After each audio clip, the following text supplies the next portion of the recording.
Hello बच्चों, welcome to my YouTube channel Proton Classes. मैं हूं आपका एजुकेटर जनक सिन्हा। ठीक है, आज हम बात करने वाले हैं स्ट्रक्चर ऑफ एटम के सेकंड लेक्चर के लिए। ये दूसरा वीडियो लेक्चर है इस टॉपिक पर।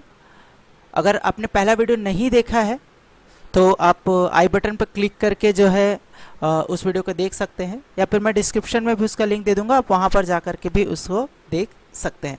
तो लास्ट वीडियो में हमने क्या क्या पढ़ लिया था मैं एक बार आपको बता देता हूँ। तो लास्ट वीडियो में हमने पढ़ा था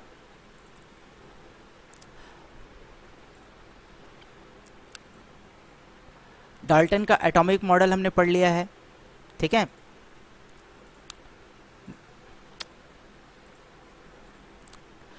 जे थॉमसन के एक्सपेरिमेंट के बारे में देख लिया, रदरफोर्ड के स्कैटरिंग इफेक्ट के बारे में देख लिया। इवन उसके अलावा हमने जो सब एटॉमिक पार्टिकल्स होते हैं उसके डिस्कवरी के बारे में भी पढ़ लिया है। ठीक है, अब आज की क्लास में हम जो है उन्हीं सब एटॉमिक पार्टिकल से शुरू करेंगे। हालांकि मैंने उसमें आपको कुछ बेसिक चीज़ें बताई थी कि जो सब एटॉमिक पार्टिकल्स की डिस्कवरी कौन किया है ना, कब हुआ, कैसे उसकी डिस्कवरी हुई है ना, उनको पहले किस नाम से जाना जाता था और आज किस नाम से हम उसको जानते हैं, है ना, कहाँ पर पाए जाते हैं, वो सारा चीज़ हमने लास्ट वीडियो में देख लिया था।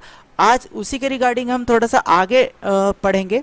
सब atomic particles, atomic mass, atomic number, Niels Bohr का एटॉमिक मॉडल भी देखेंगे।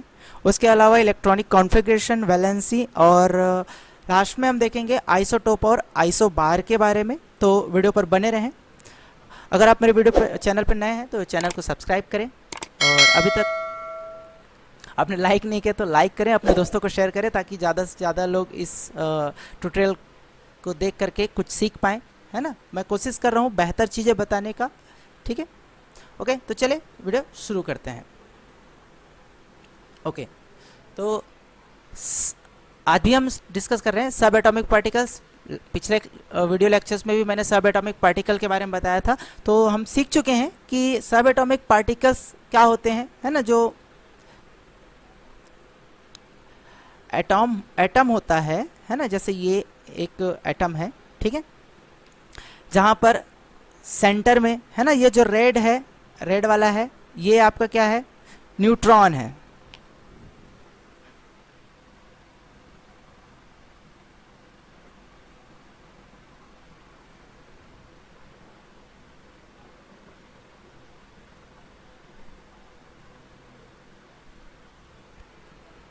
ओके, चलिए मैं उसको थोड़ा सा कवर कर लेता हूँ। ये ब्लू जो है आपका क्या है, प्रोटॉन है। ये जो येलो है, चलिए मैं इसको येलो कर देता हूँ। ये जो येलो है ना, ये आपका इलेक्ट्रॉन है। और ये जो रेड वाला जो भाग है वो क्या है, न्यूट्रॉन है ना। ये एक टाइपिकल जो है एक एटम का स्ट्रक्चर है जिस पर ये तीन चीज़ें होती हैं। ठीक है, ये हम पहले भी देख चुके हैं, पहले लास्ट वीडियो में, और मैं उसके बारे में थोड़ा सा और बता देता हूँ। तो ये तीन जो सब एटॉमिक पार्टिकल्स होते हैं, जैसे कि इलेक्ट्रॉन है ना, तो उसको हम स्मॉल ई, यहाँ पर कैपिटल ई लिखा है, स्मॉल ई से डिनोट करते हैं। ठीक है, और ये पाया जाता है अराउंड द न्यूक्लियस, यानी कि न्यूक्लियस के चारों तरफ, न्यूक्लियस के चारों तरफ। ये क्या है, आपका एटम है, ये न्यूक्लियस है। तो यहाँ पर आपको इलेक्ट्रॉन जो है दिख जाएंगे। ठीक है, यहाँ पर इनकी प्रोबेबिलिटी हाईएस्ट होती है, तो इसके चारों तरफ होंगे। अब यहाँ पर चूंकि नेगेटिव चार्ज वाले हैं, है ना, तो इसमें क्या होगा, आपका -1 चार्ज होगा, एक चार्ज होता है। रिलेटिव मास की बात करते हैं तो ये 1 बाई, है ना, 1840 के आसपास होता है। और इसका एक्चुअल मास होता है 9.1 इंटू 10⁻⁻28 ग्राम्स होते हैं। कितने होते हैं, 28 ग्राम्स, -28 ग्राम्स। फिर सेकंड है, इलेक्ट्रॉन के बारे में जे थॉमसन सर ने बताया था। प्रोटॉन के बारे में बात करते हैं तो इग्विन गोल्डस्टीन ने इसके बारे में बताया था। ठीक है, 1886 में। ये इसे हम स्मॉल पी से रिप्रेजेंट करते हैं। ये जो है क्या होता है, कहाँ पाया जाता है, इन द न्यूक्लियस, सेंटर में पाया जाता है ना। यहाँ पर ये जो न्यूक्लियस है यहाँ पर पाया जाएगा। जैसे मैं आपको यहाँ पर बता दूँ तो ये आप देख पा रहे होंगे, ये जो ब्लू वाला जो भाग है, ये ब्लू कलर का जो अभी देखो मैं मार्क कर रहा हूँ, ये ठीक है, ग्रीन टाइप का दिख रहा है आपको, है ना, येलो कलर आने से। तो जो ग्रीनिश वाला भाग आपको दिख रहा है वो आपका क्या है, प्रोटॉन है जो न्यूक्लियस पे है, राइट। इस पर जो चार्ज होता है वो क्या होता है, +1 चार्ज का होता है, यानी कि एक पॉजिटिव चार्ज होता है। इसका जो रिलेटिव मास है वो क्या होता है, 1 होता है। 1 इन द सेंस यहाँ पर क्या होगा, ये जो है रिलेटिव मास ये किसको बता रहा है, 1840। तो हाइड्रोजन की अगर हम बात करते हैं, हाइड्रोजन का जो मास है 1 है, तो इस हाइड्रोजन का वो 1/1840 पार्ट्स के इक्वल में होगा। इवन प्रोटॉन क्या होगा, हाइड्रोजन के 1 के बराबर होगा रिलेटिव मास, ठीक है। इसका जो एक्चुअल मास होता है वो होता है 1.6 इंटू 10⁻⁻24 ग्राम, 10⁻⁻24 ग्राम होता है। न्यूट्रॉन की बात करते हैं। Neutron is a third atomic particles, जिसको हम क्या करते हैं, इसका जो सिंबल है इसको स्मॉल n से रिप्रेजेंट किया जाता है। इसके बारे में जेम्स चैडविक ने बताया था, ठीक है, 1932 में, और इसकी डिस्कवरी के लिए उसको 1935 में नोबेल पुरस्कार भी दिया गया था, नोबेल अवार्ड मिला था, ठीक है। ये जो न्यूट्रॉन्स होते हैं ये भी क्या होते हैं भैया, न्यूक्लियस में पाए जाते हैं। इस पर कोई भी चार्ज नहीं होता, ये न्यूट्रल होते हैं, यानी कि प्लस और माइनस अगर हम कहें तो दोनों ही बराबर अमाउंट में होंगे, इसलिए न्यूट्रल हो गया, वो 0 चार्ज होता है यहाँ पर। इसका भी रिलेटिव मास जो है क्या होता है, हाइड्रोजन के एक एटम्स के इक्वल में होता है, यानी कि 1 ही होगा। और चूंकि ये प्रोटॉन और न्यूट्रॉन दोनों एक ही जगह है तो इनका रिलेटिव मास 1 है, तो इनका जो एक्चुअल जो मास है वो भी क्या होता है, सेम होता है, 1.67 इंटू 10⁻⁻24 ग्राम्स होते हैं, ठीक है, ओके। अब प्रोटॉन और न्यूट्रॉन ये दोनों एक ही जगह पाए जाते हैं। कहाँ पर पाए जाते हैं, नाभिक में पाए जाते हैं, न्यूक्लियस में पाए जाते हैं। इस कारण से इन दोनों को एक साथ क्या बोल दिया जाता है, न्यूक्लियॉन्स बोला जाता है। क्या बोल दिया जाता है, न्यूक्लियॉन्स कहा जाता है, क्योंकि दोनों एक ही साथ पाया जाता है न्यूक्लियस में, दैट्स व्हाई हम उसे क्या बोलते हैं, न्यूक्लियॉन्स कहते हैं। आई होप आपको ये तीनों सब एटॉमिक पार्टिकल्स के बारे में समझ में आ गया होगा, ठीक है। इलेक्ट्रॉन की खोज जे थॉमसन ने की थी, है ना, सर जे थॉमसन ने। इसको स्मॉल ई से रिप्रेजेंट करते हैं। ये नाभिक के चारों ओर पाया जाता है, इसमें नेगेटिव चार्ज होते हैं, और इसका जो रिलेटिव मास होता है हाइड्रोजन के से क्या होता है, 1840 ग्राम के इक्वल में होता है, 1/, है ना। ये जो है व्युत्क्रम में होते हैं, ठीक है, रेशनल अमाउंट होता है ये कह सकते हैं। और इसका जो एक्चुअल मास होता है वो 9.1 इंटू 10⁻⁻28 ग्राम के आसपास होता है। और प्रोटॉन जो जिसकी डिस्कवरी जो है गोल्डस्टीन ने की थी, इसको स्मॉल p से रिप्रेजेंट करते हैं। एक पॉजिटिव चार्ज होता है जो नाभिक में पाया जाता है। इसका रिलेटिव मास 1 होता है जो हाइड्रोजन के मास के इक्वल होता है, और इसका जो एक्चुअल मास होता है 1.67 इंटू 10⁻⁻24 होता है। न्यूट्रॉन के बारे में चैडविक ने बताया था, इसको स्मॉल n से रिप्रेजेंट करते हैं। ये नाभिक में पाया जाता है, इस पर कोई भी चार्ज नहीं होता, और इसका जो रिलेटिव मास है ये प्रोटॉन की तरह ही होता है, 1 पाया जाता है, 1 होता है।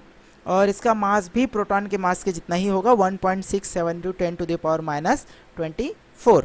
नाभिक पर प्रोटॉन न्यूट्रॉन दोनों पाए जाते हैं, तो दोनों को एक साथ ही क्या बोल देते हैं, न्यूक्लियॉन्स कहा जाता है, ओके, ठीक है।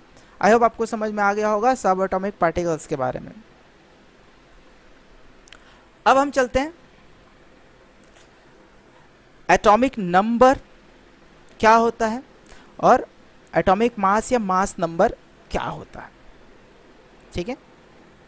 तो भाई सबसे पहले एटॉमिक नंबर की बात करते हैं, ठीक है।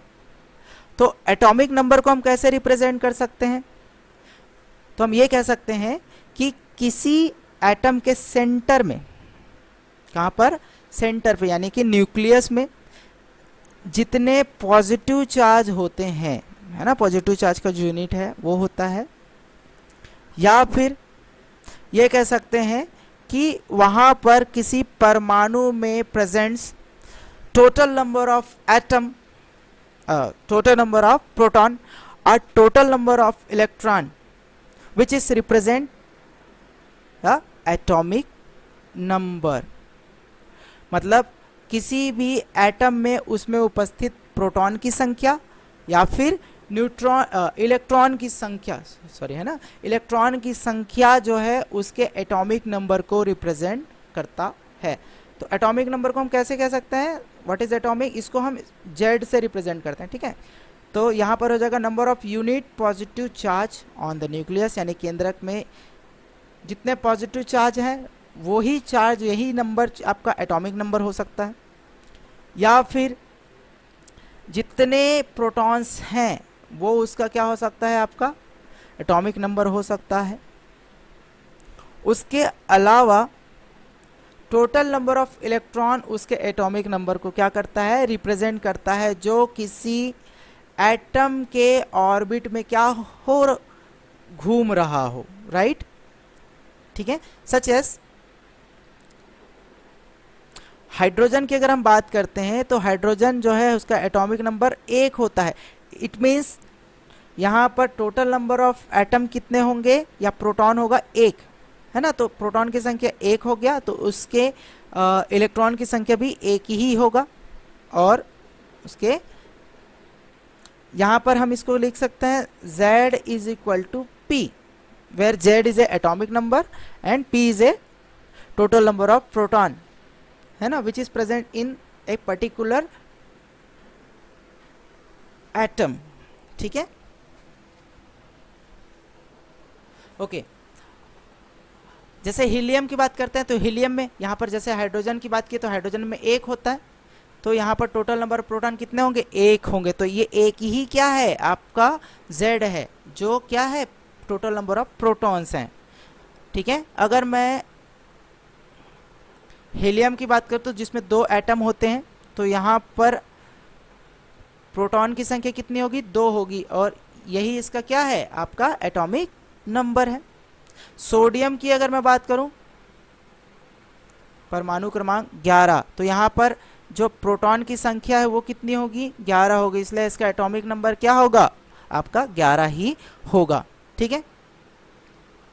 उसके अलावा यहाँ पर Z is equal to P होता है ना। तो जो परमाणु क्रमांक है यानी एटॉमिक नंबर है वो जो है प्रोटॉन के नंबर के इक्वल होता है, ठीक है। और प्रोटॉन का जो नंबर है वो किसके इक्वल होता है, इलेक्ट्रॉन के नंबर के इक्वल होता है, यानी कि किसी भी एटम में जितने इलेक्ट्रॉन हैं उतने ही प्रोटॉन होंगे, ठीक है, उतने ही क्या होंगे, प्रोटॉन होंगे, और उतना ही उसका एटॉमिक नंबर होगा। अगर मैं बात करूं किसके, सोडियम के प्रोटॉन की, ठीक है, तो यहाँ पर उसके प्रोटॉन का अगर हमें पता है 11 प्रोटॉन है तो उसका परमाणु क्रमांक और उसमें टोटल नंबर ऑफ इलेक्ट्रॉन हम निकाल सकते हैं। तो उसके लिए कैसे करेंगे भैया, तो सोडियम जो है 11 है ना, तो इसका प्रोटॉन अगर 11 है तो वो किसका होगा, इलेक्ट्रॉन भी कितने होंगे, 11 ही होगा, क्योंकि क्या होता है total number of atomic number जो होता है वो उसके प्रोटॉन के नंबर और इलेक्ट्रॉन के नंबर के इक्वल होता है। अब एटॉमिक मास की बात करते हैं, तो एटॉमिक मास को हम क्या कह सकते हैं भैया, sum of the number of proton and neutrons presence in the nucleus. किसी एटम के न्यूक्लियस में जितने प्रोटॉन और न्यूट्रॉन के नंबर हैं उनको जोड़ दें तो आपका मास नंबर निकल आएगा, जिसको हम ए से रिप्रेजेंट करते हैं। किससे रिप्रेजेंट कर रहे हैं, ए से। तो ये A is equal to P plus N, ये इसका फॉर्मूला हो जाएगा इसको निकालने का, ठीक है। क्या हो जाएगा, इसका फॉर्मूला हो जाएगा। जैसे यहाँ पर कार्बन है ना, तो कार्बन है, ये इसको बोल दिया गया A, ये हो गया P और ये हो गया N, ठीक है। तो कार्बन है जिसका जो मास नंबर है वो क्या है, 12 है, तो इसमें 6 प्रोटॉन होंगे और 6 न्यूट्रॉन होगा, तो इसका जो यूनिट हो जाएगा वो कितना होगा, 12 यूनिट होगा, ठीक है। एल्यूमिनियम की अगर हम बात करते हैं तो एल्यूमिनियम में क्या हो जाएगा, 27 होते हैं, तो 13 और 14 होंगे। अब देखो यहाँ पर बराबर थे लेकिन यहाँ पर अलग अलग हो गया 27 यूनिट। तो कैसे पता चलता है भाई, तो हम इसको निकाल सकते हैं, कैसे निकालते हैं वो चीज़ें हम देख लेते हैं। जैसे अगर मैं सोडियम की ही बात करता हूँ,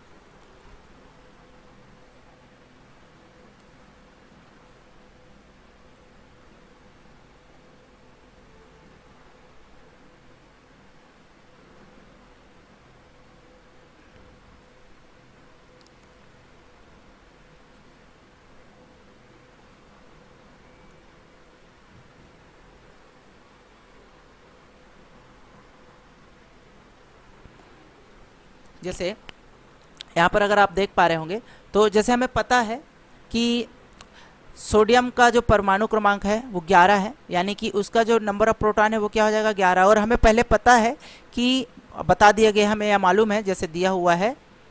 तो यहाँ पर उसका जो एटॉमिक मास है वो कितना 23 है, तो हमें उसमें उसके न्यूट्रॉन के नंबर फाइंड करने हैं। तो हम इस फॉर्मूला पे हम रख लेंगे A is equal to P plus N, है ना, वेर A जो है आपका 23 है, P जो है आपका 11 है, और ये हो जाएगा प्लस N। तो N हमें निकालना है, तो क्या करना पड़ेगा, 23 में 11 को सब्सट्रैक्ट कर देंगे तो हमें क्या हो जाएगा, ये मिल जाएगा। तो यहाँ पर सोडियम में टोटल नंबर ऑफ न्यूट्रॉन कितने हो गए, 12 हो गए, है ना, कितने हो गए, 12।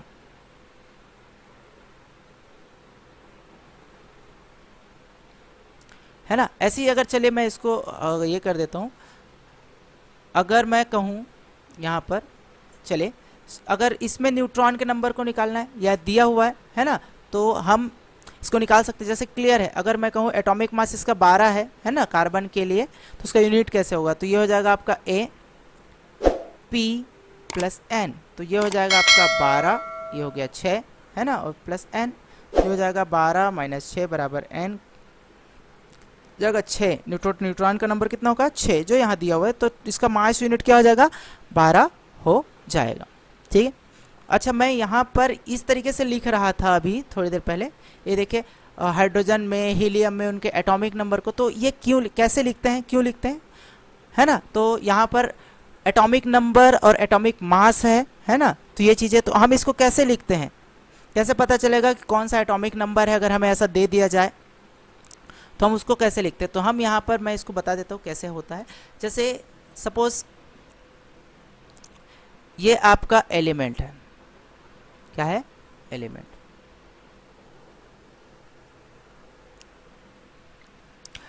सोडियम ले रहे हैं, तो सोडियम की बात कर लेते हैं। चलिए, सोडियम है, ये एक सिंबल है इसका, ठीक है। तो यहाँ पर इस साइड में या इस साइड में, है ना, लेफ्ट साइड हो या राइट साइड हो, आप किसको लिखते हैं, एटॉमिक नंबर को लिखते हैं। किसको लिखते हैं, एटॉमिक नंबर को लिखते हैं। और ऊपर की तरफ या इस साइड में या इस साइड में हम लिखते हैं मास नंबर को। किसको लिखते हैं, मास नंबर को लिखते हैं। जैसे मैं सोडियम को अगर मुझे लिखना हो तो मैं लिखूंगा सोडियम 11, और ये हो जाएगा उसका 23। पीरियोडिक टेबल में बेसिकली आप देखे होंगे, अगर आपने देखा होगा पीरियोडिक टेबल, तो आपको कुछ इस तरीके से नंबर्स देखने को मिलेगा अलग अलग एलिमेंट्स के, ठीक है। मैग्नीशियम यहाँ पर ऐसा 12 लिखा होगा, है ना, उसके ऊपर में आपका उधर लिखा होगा, ठीक है। तो इस तरीके से आप यहाँ पर देख के लिख सकते हैं, ठीक है। सबके अलग अलग होते हैं। तो आप ऊपर जो लिखा होगा नंबर वो उसका मास हो जाएगा, और नीचे जो नंबर लिखा होगा वो उसका क्या हो जाएगा, आपका एटॉमिक नंबर को क्या करता है, रिप्रेजेंट करता है, ठीक है।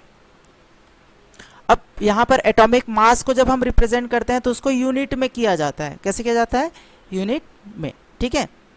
तो इसको या तो U लिखा जाता है या फिर लिखा जाता है AMU, एटॉमिक मास यूनिट, ठीक है। क्या बोल दिया जाता है, एटॉमिक मास यूनिट, ये उसकी इकाई है जिसको हम यहाँ पर लिखते हैं, ठीक है। आई होप आपको ये समझ में आया होगा। चलिए अब चलते हैं एटम के एक और मॉडल की तरफ, जिसको नील बोहर मॉडल बोला जाता है, ठीक है।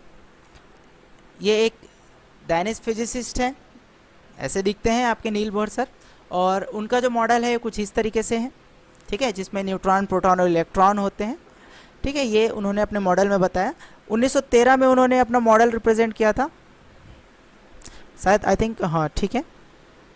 प्लेनेटरी मॉडल उन्होंने कहा, और उन्होंने ये बताया कि भैया जो इलेक्ट्रॉन होते हैं, है ना, प्लेनेटरी मॉडल, ये जैसे एक नाभिक है, तो इलेक्ट्रॉन के नाभिक के चारों ओर एक क्या होता है, एक ऑर्बिट होता है, ठीक है, जहां पर इलेक्ट्रॉन क्या होते हैं, पाए जाते हैं।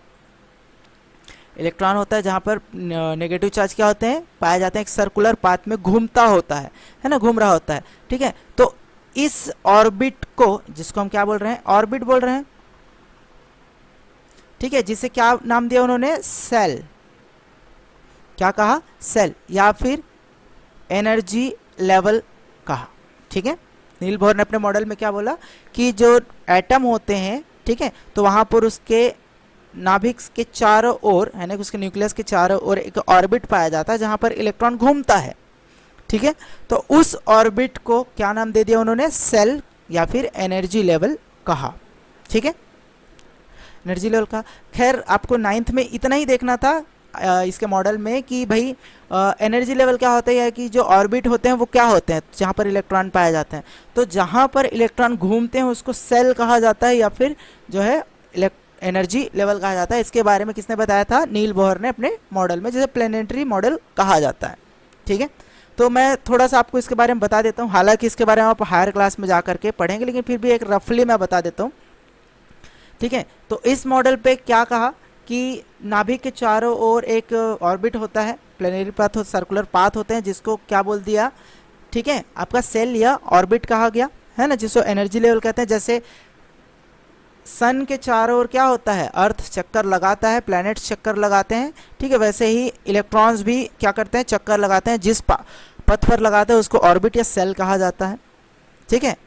अब यहाँ पर ये जो ऑर्बिट होते हैं इसकी एनर्जी लेवल स्पेसिफिक होती है, इस सेल की एनर्जी लेवल स्पेसिफिक होगी, इस पर्टिकुलर सेल की एनर्जी लेवल स्पेसिफिक होगी, इस पे एनर्जी है ना, जैसे जैसे सबकी एनर्जी लेवल क्या होगी, स्पेसिफिक होगी। ये एनर्जी लेवल क्या करता है, बताता है कि इनकी एनर्जी कितनी होगी, है ना, जिसको हम क्वांटम नंबर्स के बेस पर जानते हैं, है ना, ठीक है। यहाँ पर होल नंबर का यूज़ किया जाता है जहाँ पर स्मॉल n से रिप्रेजेंट करते हैं, ठीक है। इसको हम लिखते हैं 2n² के बेस पर इसको निकाला जाता है। तो पहले वाले, दूसरे वाले, तीसरे वाले, चौथे वाले जो सेल बनेंगे इनके एनर्जी लेवल कितनी होगी, ठीक है। और जितना इसमें एक चीज़ और था कि जो एनर्जी लेवल है, एनर्जी लेवल जो है नाभिक से जितना दूर जाते जाएगा, है ना, नाभिक से जितना दूर जाते जाएगा उसकी एनर्जी लेवल उतनी ही क्या होगी,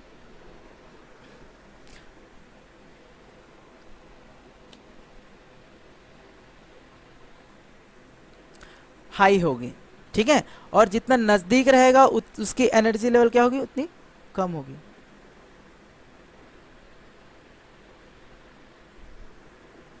ठीक है। यानी कि नाभिक के पास जो रहेगा उसकी एनर्जी लेवल क्या होगा, उतना ही कम, और जितना दूर जाएगा उतना ही उसकी एनर्जी लेवल बढ़ते जाएगा, कि होल नंबर बढ़ते जाता है, ये 1 हो जाएगा, इसको 2 हो जाएगा, 3, इधर आके 4। तो ये अलग अलग एनर्जी लेवल्स में होंगे जिनके अलग अलग नेम भी हैं जो मैं आगे आपको बताऊंगा, ठीक है।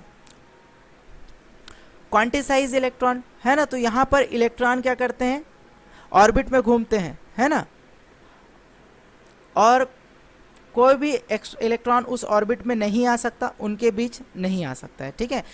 वो तभी ऐसा होगा जब वो क्वांटिसाइज होगा, उसको एक्स्ट्रा एनर्जी मिलेगी और वो एक एनर्जी लेवल से दूसरे एनर्जी लेवल में क्या करता है, जंप कर जाता है। और ये तब तक होगा जब तक उसकी एनर्जी है, फिर बाद में ये एनर्जी लेवल जैसे जैसे कम होगा तो वो अपने इनिशियल स्टेट पे आ जाता है, ठीक है। अब चूंकि ये मोशन में है इसलिए जो एटम है या पार्टिकल्स हैं वो वेव की तरह बिहेव करता है। तो यहाँ पर जो है नील बोहर ने अपना मॉडल दिया था, जो रदरफोर्ड सर हैं उन्होंने जो अपना मॉडल दिया था तो उनमें कुछ कमियां थी, उसको पूरा करने के लिए नील बोहर ने अपना एक मॉडल रिप्रेजेंट किया था, ठीक है, जो आपका क्वांटम बेस्ड है ना, जो प्लांक कांस्टेंट के नियम पर बेस्ड है ना, उनके आधार पर जो है इन्होंने ये नियम दिया था। एटॉमिक स्पेक्ट्रा को बताया जो है एनर्जी को ऑब्जर्व करता है, इमिट करता है और एनर्जी को ट्रांसमिट करता है, जिससे वहाँ पर उनके वेव को जो है बताया जा सकता है, समझा जा सकता है। ये आप हायर क्लास में जाएंगे तो और अच्छे डिटेल से पढ़ेंगे। अभी फिलहाल आपको ये समझना है कि नील बोहर सर ने बताया कि एक एटम होता है, उसके सेंटर के चारों ओर एक सर्कुलर पाथ होते हैं जिस पर इलेक्ट्रॉन एग्जिस्ट करता है, ठीक है, जिसको उन्होंने सेल नाम दे दिया या एनर्जी लेवल नाम दिया। ये एनर्जी लेवल अलग अलग एनर्जी वाले होते हैं जहाँ पर उसके नंबर ऑफ इलेक्ट्रॉन्स या उनकी जो एनर्जी लेवल होती है वो अलग अलग होती है, ठीक है। अब चले इसी के बेस पर मैं थोड़ा सा और आपको डील कर देता हूँ। बोहर, नील बोहर और बोरबरी दोनों ने मिलकर एक स्कीम बनाया, एक रूल दिया जिसको हम ऑक्टेंट रूल कहते हैं, ठीक है। क्या बोलते हैं, ऑक्टेंट रूल कहते हैं। ये कैसे होता है, तो अभी नील बोहर ने जो बताया था, जो एनर्जी लेवल होता है, तो वहाँ पर होल नंबर के बेस पर देख रहे थे। तो यहाँ पर जो पहला जो होल नंबर होगा, पहला सेल जो होंगे, जो ऑर्बिट होगा, उसको के रिप्रेजेंट किया गया, के से। ठीक है, जैसे ये एक आपका एटम हो गया, है ना, 2 3 ये 4। ठीक है, तो जो पहला वाला जो है एनर्जी लेवल, ये वाला, ठीक है, तो इसको हमने के बोल दे रहे हैं। क्या बोल रहे हैं, के। ठीक है, इसको एक कहा गया है, पहला सेल। ठीक है, ये आपका दूसरा है जिसको एल सेल कहते हैं, एम, ये 3 हो गया। और ये जो है आपका एन है, जो आपका चौथे सेल को क्या करता है, रिप्रेजेंट करता है, जिसमें टोटल नंबर ऑफ इलेक्ट्रॉन, यानी कि इसकी एनर्जी लेवल क्या होती है, फिक्स्ड होती है ना, इससे ज़्यादा वो इलेक्ट्रॉन नहीं ले सकता। तो यहाँ पर हम देखेंगे,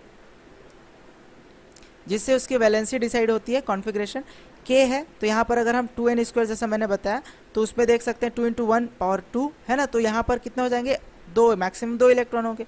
तो पहले वाले ऑर्बिटल यानी कि के का जो लिमिट है वो कितना होगा, मैक्सिमम 2 इलेक्ट्रॉन को बियर कर सकता है। इसकी एनर्जी 2 इलेक्ट्रॉन की है।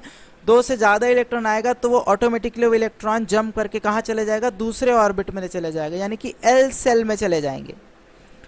अब इस सेल में कब तक इलेक्ट्रॉन आ सकते हैं भैया, ज़्यादा से ज़्यादा 8 इलेक्ट्रॉन आ सकता है, उससे ज़्यादा इलेक्ट्रॉन नहीं आ सकते। जो आएगा 9वां वाला इलेक्ट्रॉन, 9th वाला, वो एम में जाएगा, जिसमें मैक्सिमम 18 इलेक्ट्रॉन आ सकते हैं। उसके बाद जो इलेक्ट्रॉन्स होंगे वो जाएंगे आपके लास्ट वाले में, 4th वाले ऑर्बिट में जाएंगे, यानी कि 4th सेल में जाएगा, जिसकी मैक्सिमम कैपेसिटी 32 की होती है। ठीक है, यानी कि जो ऑर्बिट है, ये जो सेल है, उसमें मैक्सिमम 8 इलेक्ट्रॉन की कैपेसिटी होती है, 8 इलेक्ट्रॉन को लेता है। ठीक है, तो 8 इलेक्ट्रॉन लेता है, इस कारण इसे हम ऑक्टेंट रूल कहते हैं, क्योंकि ये 8 इलेक्ट्रॉन होता है उसके आउटर मोस्ट लेयर में, और 8 इलेक्ट्रॉन लेने के बाद वो क्या हो जाता है, स्टेबल हो जाते हैं।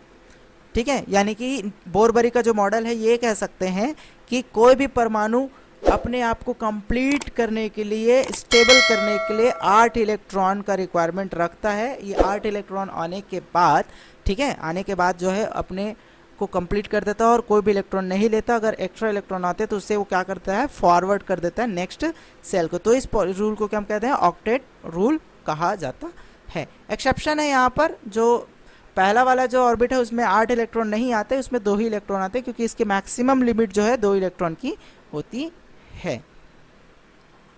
ठीक है, तो ये है आपका इलेक्ट्रॉनिक कॉन्फ़िगरेशन। वैलेंसी की बात करते हैं, तो इसी से वैलेंसी डिसाइड होती है ना, इसी से क्या होगी, वैलेंसी डिसाइड होगी। जैसे ये सोडियम की अगर हम बात करते हैं, परमाणु क्रमांक 11, इसमें एटॉमिक नंबर क्या है, 11 है। हम ऑक्टेंट रूल की बात कर रहे हैं ना, ऑक्टेट रूल की। तो यहाँ पर देखिए लिमिट पहले वाले सेल के लिए, पहले वाले ऑर्बिट का कितना हो गया, 2। ठीक है, कितना हो गया, 2। तो यहाँ पर आपका 2 हो जाएगा। कितने इलेक्ट्रॉन आ जाएंगे इसमें, 2 इलेक्ट्रॉन आएंगे। इसमें 8 इलेक्ट्रॉन आएगा ज़्यादा से ज़्यादा, जैसे ये कह रहा है। तो टोटल यहाँ पर हो रहे हैं 2 8, ये हो गया 10। अभी भी हमारे पास 1 इलेक्ट्रॉन है, तो वो 1 इलेक्ट्रॉन कहाँ जाएगा, 3rd सेल में जाएगा। कहाँ पर जाएगा, 3rd सेल में जाएगा। तो यहाँ पर ये अकेला 3rd सेल में कितने और इलेक्ट्रॉन के रिक्वायरमेंट है, कम से कम अभी 18 चाहिए, 8 तो चाहिए कम से कम अगले वाले ऑक्टेंट को पूरा करने के लिए। ठीक है, तो क्या करता है, सोडियम जो है इस इलेक्ट्रॉन को नहीं रखता बेसिकली, ये इस, क्योंकि इसको 7 कोई नहीं देगा ना अपने ऑक्टेंट को पूरा करने के लिए, तो क्या करता है, अपने आप को स्टेबल रखने के लिए इसको क्या कर देगा, डोनेट करता है। क्या करता है, डोनेट कर देता है, जिससे इसके पास ये 10 हो गए, तो ये स्टेबल हो गया, राइट। तो ये डोनेट कर देगा और ये अपने आप को क्या कर लेगा, स्टेबल कर देगा। तो जितने इलेक्ट्रॉन, यानी कि वैलेंसी का मतलब क्या है, कोई भी एटम जितने इलेक्ट्रॉन को या तो एक्सेप्ट करेगा या फिर डोनेट करता है। जैसे क्लोरीन है ना, क्लोरीन 17 होता है, इसको 18 चाहिए अपने ऑक्टेंट को पूरा करने के लिए। तो इसी स्ट्रक्चर में अगर बोलूँ तो यहाँ पर 2 और 8 10, और ये हो गया 7। इसको चाहिए 1, तो वो 1 कहाँ से आता है, दूसरे से आएगा। तो ये अपने आप को क्या करता है, कंप्लीट कर लेता है। 8 बना लिया है ना, +1 करके, तो ये 18 हो जाएगा और स्टेबल हो जाएगा। तो उस केस में कोई एटम कितने इलेक्ट्रॉन को डोनेट करता है या कितने इलेक्ट्रॉन को वो लेता है, एक्सेप्ट करता है, तो जितने इलेक्ट्रॉन को डोनेट करेगा, एक्सेप्ट करेगा, वही उसकी क्या कहलाती है, वैलेंसी कहलाती है। ठीक है, अब वो डोनेट करता है तो वो पॉजिटिव चार्ज से, जितना डोनेट करेगा उतने ही पॉजिटिव चार्ज आएंगे, जितना वो एक्सेप्ट करता है उतने उस पर नेगेटिव चार्ज आते हैं। तो ये उसके वैलेंसी को रिप्रेजेंट करता है कि कोई एटम कितने इलेक्ट्रॉन को डोनेट कर रहा है या फिर एक्सेप्ट कर रहा है, उतने उसमें चार्ज होंगे और वही उसकी वैलेंसी को क्या करता है, रिप्रेजेंट करता है, जिससे नए पार्टिकल्स क्या होंगे या कंपाउंड का फॉर्मेशन होगा। NaCl बन गया, एक एक डोनेट किया, एक ने एक्सेप्ट किया। ठीक है, ओके, आई होप आपको ये समझ में आया होगा। अब चलते हैं आइसोटोप या फिर आइसोबार। तो भाई आइसोटोप और आइसोबार क्या है? तो आइसोटोप की अगर हम बात करते हैं तो ऐसे पार्टिकल्स या ऐसे एटम है ना, जिनके परमाणु क्रमांक तो सेम होते हैं। क्या होंगे? परमाणु क्रमांक क्या होगा? सेम होगा, लेकिन परमाणु भार क्या होंगे? अलग अलग होंगे। क्या होंगे? परमाणु क्रमांक सेम है लेकिन परमाणु भार क्या होगा? अलग अलग होगा। ठीक है, एग्जाम्पल की अगर हम बात करते हैं तो हाइड्रोजन, ठीक है, हाइड्रोजन का परमाणु क्रमांक क्या होता है? 1 होता है। इसके 3 जो है, हाइड्रोजन के 3 जो है क्या है, आइसोटोप पाए जाते हैं। पहला है H1, H2 और H3। ठीक है, H1, H2 और H3, सॉरी H1 H2 नहीं लिखना चाहिए, यहाँ पर हम उसको लिख सकते हैं, इनका नाम हम दे देते हैं। तो ये 3 है, तीनों को अगर आप समझे तो मैं 3 को ऐसा बता दे रहा हूँ केवल समझने के लिए। तो ये H, H और ये H। ठीक है, तो H तो ये हाइड्रोजन हो गया, तो इसका एटॉमिक नंबर क्या है? 1 है। ठीक है, एटॉमिक मास कितना होता है? 1 होता है। ठीक है, H2 यहाँ पर तो इसको क्या हो जाएगा आपका, इसको H को हम D भी बोलते हैं, तो इसका एटॉमिक नंबर 1 होता है लेकिन एटॉमिक मास 2 होता है। तीसरा होता है एटॉमिक नंबर 1 लेकिन एटॉमिक मास 3 हो गया। तो 1, 2, 3 इनके मास क्या होते हैं? अलग अलग होते हैं, है ना। ये हो गया आपका हाइड्रोजन, ये हो गया ड्यूटेरियम और ये हो गया ट्रिटियम। ठीक है, क्या हो जाएगा ये? ट्रिटियम। तो हाइड्रोजन के 3 एटॉमिक मास, हाइड्रोजन, ड्यूटेरियम और ट्रिटियम, ये इसके 3 एटॉमिक आइसोटोप होते हैं। ठीक है, जिनका एटॉमिक नंबर तो सेम होता है बट एटॉमिक मास क्या होता है? 1, 2, 3 अलग अलग होते हैं। देखिए है ना, total number of electron same होगा, केमिकली फिजिकली एक जैसे होंगे, है ना, केमिकली एक जैसा होगा लेकिन फिजिकली अलग होगा। ठीक है, इसको अलग नहीं किया जा सकता, है ना, रासायनिक रूप से अलग नहीं कर सकते हैं। ठीक है, लेकिन हम ये कह सकते हैं कि आइसोटोप जो है क्या होता है, इसका जो सूत्र होता है ना, रासायनिक सूत्र एक जैसे होता है लेकिन उसका जो द्रव्यमान होता है वो अलग अलग होता है। ठीक है, कार्बन के 2 आइसोटोप होते हैं, है ना, कार्बन के 2 आइसोटोप होते हैं, एक होता है C12 और एक होता है C14, C12 और C14 होता है। यूरेनियम का 92 है ना, 235 और यूरेनियम 238 या सॉरी 238 या 237, इसके 2 जो है आइसोटोप्स पाए जाते हैं। क्लोरीन के, है ना, क्लोरीन के 35 और 37, इसके भी क्या होते हैं? 2 आइसोटोप्स पाए जाते हैं। ठीक है, अब भैया आइसोबार क्या है?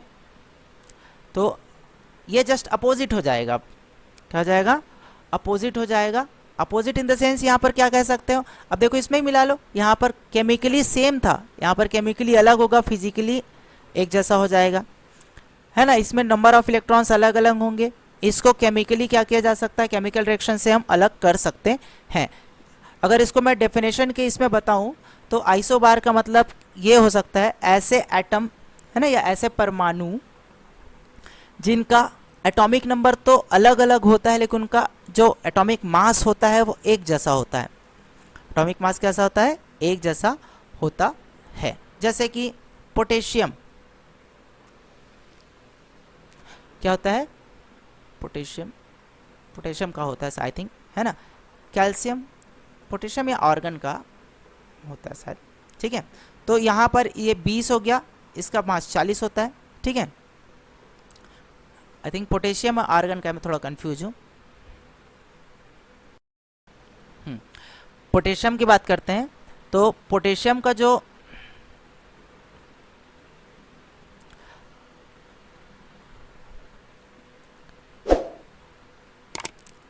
पोटेशियम परमाणु क्रमांक 19 और इसका जो एटॉमिक मास होता है अप्रॉक्सीमेटली 4 होता है, 40 होते हैं। ऐसे कैल्शियम का है यहाँ पर 20 और ये हो जाएगा आपका 40। तो यहाँ पर जो मास होता है वो क्या होता है, इक्वल होगा, लेकिन एटॉमिक नंबर क्या होते हैं, अलग अलग होते हैं। तो उसको हम क्या बोलते हैं, आइसोबार कहते हैं। क्या कहते हैं, आइसोबार कहते हैं। ठीक है, आई होप आप समझ गए होंगे what is isotope and what is isobar. Isotope is chemically same and physically different होते हैं, इनके नंबर ऑफ इलेक्ट्रॉन्स इक्वल होंगे और इसको केमिकल यानी केमिकली सेपरेट आउट नहीं किया जा सकता। बट आइसोबार में क्या होगा, इसमें केमिकल डिफरेंट होंगे बट फिजिकली एक जैसा हो सकता है। इसमें नंबर ऑफ इलेक्ट्रॉन्स डिफरेंट होते हैं और केमिकली इसको अलग किया जा सकता है। ठीक है, डेफिनेशन के बेस पर देखें तो आइसोटोप में क्या होता है, उसके परमाणु क्रमांक एक जैसे होते हैं, एटॉमिक नंबर सेम होगा बट एटॉमिक मास क्या होगा, अलग अलग होता है।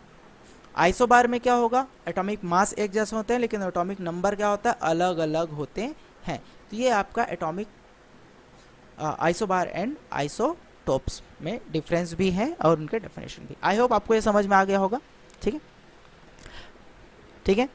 अगर आप मेरे चैनल पर नए हैं तो मेरे चैनल को सब्सक्राइब करें और बेल आइकन को क्लिक करें, जिससे आपको मेरे वीडियो नोटिफिकेशन सबसे पहले मिल जाएगी। ठीक है, वीडियो को लाइक करें, शेयर करें और कमेंट करें अगर किसी भी तरह की क्वेरी हो। अगर आप मेरे चैनल पर नए हैं तो मेरे चैनल को सब्सक्राइब करें, जिससे आपको मेरे आने वाले वीडियो को नोटिफिकेशन सबसे पहले मिल जाएगी। ठीक है, और थैंक्स फॉर वॉचिंग। फिर मिलते हैं अगले वीडियो में, तब अपना ख्याल रखें। Keep studying. जय हिंद, थैंक यू, स्टे ट्यून।